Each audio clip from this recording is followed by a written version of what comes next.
Hello, everyone. This is Noah and John. We are from UrbanDigs. John, this is Talking Manhattan after 5 weeks off. I know, back on the air. It's great to be back. I wish we could say the market was fantastic, but it is what it is, and we're going along. Well, our job is to report on the market, in good times, bad times. That's what we do, irregardless, unbiased. And we got a great one today. We got a top producer, over a couple decades in this business, Lauren Muss, top agent at Elliman. She's a consistently top producer in the entire industry.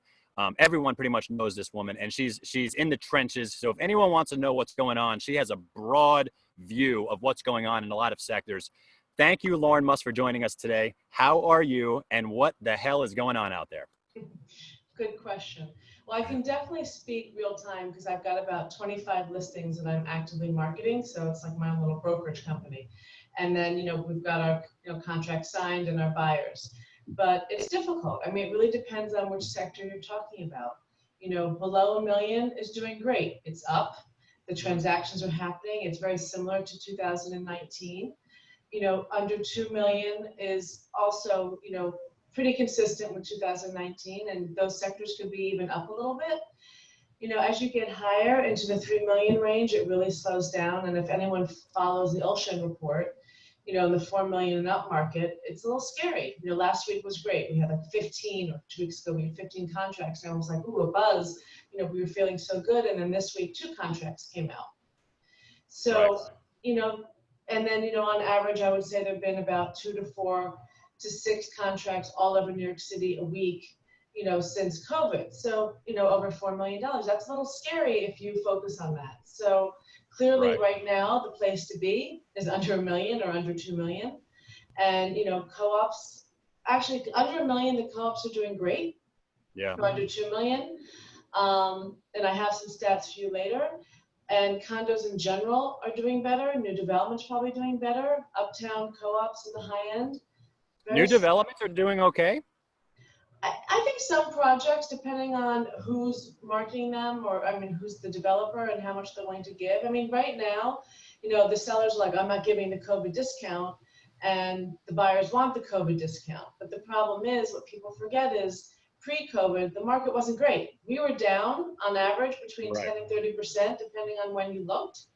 Right. And, during COVID, sellers have to wake up that, they really need to listen to the real price that was given to them that they didn't want to hear pre-COVID. Right. And, there's some people that are giving really good deals, and the buyers out there want the deal. So nothing's happening 4 million and above unless they're getting a significant deal. And it's a really great time for that first-time buyer, that pied-à-terre buyer buying for your kid, that 3 million under, 2 million under. It's a great time. And even in the co-ops where you could really buy stuff now, in that range, I think are really doing great. It's just the other end that's not.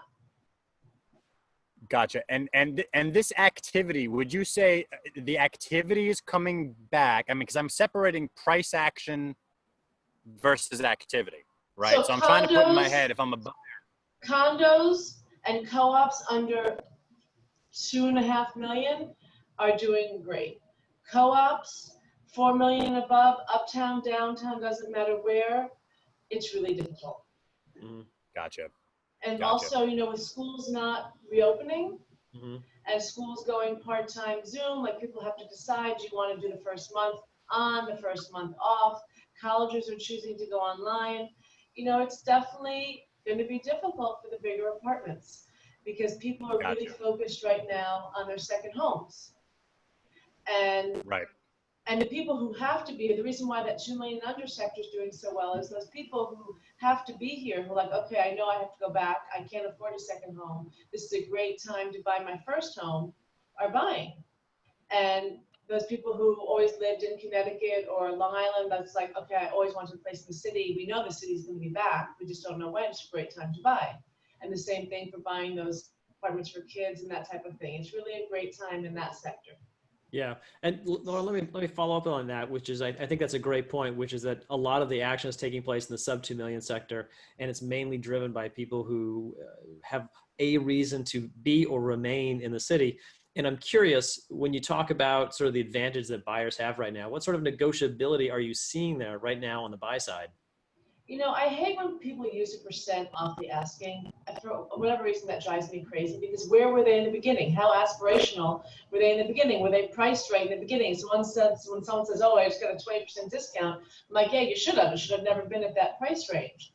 So on average, I would say, actually, I pulled up some stats. I would say that, you know, I mean, I'm hearing some new developments and the big deals are doing 25 to 30%, but they were so overpriced to start with.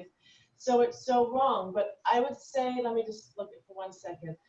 I would say average discount in a condo right now is, 7%, and in a co-op is 15% from the original ask. Yeah. And from the last ask is 7 and 8%. So it's not the 30%, the 20% that people are seeing. But again, we're talking about, really 2.5 and under.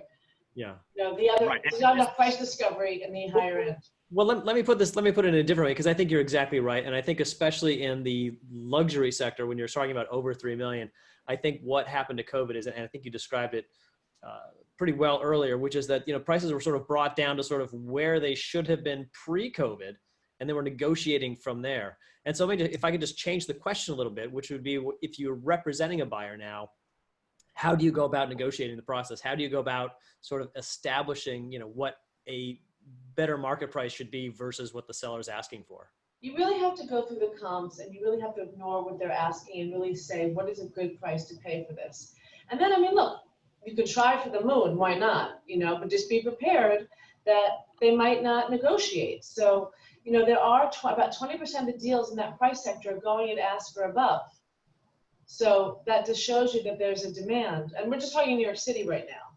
But I say try, ask for what you can, but just be prepared, that you might be paying X, Y, Z. It's just a matter of, are you buying new development? You start to ask for the transfers, the mansion tax, and whatever it is. And sometimes they go for it, sometimes they don't. And, because it's important for them to keep a certain number in the records. But regarding, resales, I just think you try. I mean, on average, I can just speak about what's being said, and that's that 7 and 8. But there are these people trying for, 20 to 30%. It's just not happening. It's really, upsetting sellers. Right. And I think I was going to say in your last question. Right. And I think I was going to mention on that last question is your point was that, buyers get this false impression that they see 20, 25% down, or you say something like some sponsors and developers are giving 20, 25% out. Many others are not giving that. And buyers come into this whole marketplace with this expectation, this falsely managed expectation that they're supposed to get 20, 25% off for luxury sector goods, for new developments. And then, here you're clarifying that 2 to 3 million is actually doing okay. So and that's why volume is down. It's interesting, and volume would be up if we could have a middle, meeting. But it's funny, in regarding like rentals, we were just doing a very high price rental, and my office negotiated like a crazy, crazy price. And we explained, you have to pay a 15% fee. And then all of a sudden we get the deal, like, I'm not paying the fee. They have to pay the fee. And it would have been so much better if we just included the fee and said, okay, well, it's at 30, you can pay 33,000 and not pay the fee. And she would have totally done it. But in her mind, the idea of paying a fee in this market just like broke her. Okay, so, I want to leverage this for a second. All right, so that's a good real life example. Lauren, think back to the last 30 deals you did, which is probably the last 3 weeks for you and your team. Yeah, right. Not right now. Okay, fine. Think about the last couple of months of deals. What types of things are getting those deals done? What concessions? Is it all price? Is it something else? What do you find is finally getting that buyer or that seller to say, all right, I'll do it. Let's get it done. It's all price. It's all price. It's all priced, and it's not, and sometimes it's like how much off, and sometimes it's like, look at the other choices. You could buy all these for, 12, or you can buy this for 8.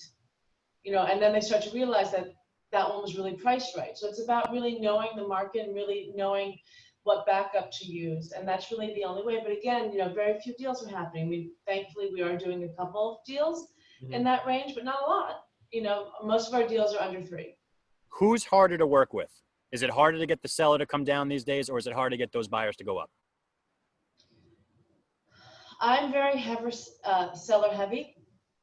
Mm-hmm. And it's very hard to get them to understand reality. It's very hard. It was very hard pre-COVID. Yeah. And I'm trying to just go back to remember the pre-COVID price. Can we just get to the pre-COVID price? Right. People really forget where we were pre-COVID. And when I'm pricing now, I'm not pricing COVID. I'm pricing like what should it really been? Like pre-COVID, I would say, okay, here's like what I really like. And if you want to push, here's A, what I really like, and here's B, if you want to push. And I always wanted A. So I'm back to just wanting A. I'm not looking for C. I'm back to looking for like the price that I felt was like a good price pre-COVID, if they just would listen. Right.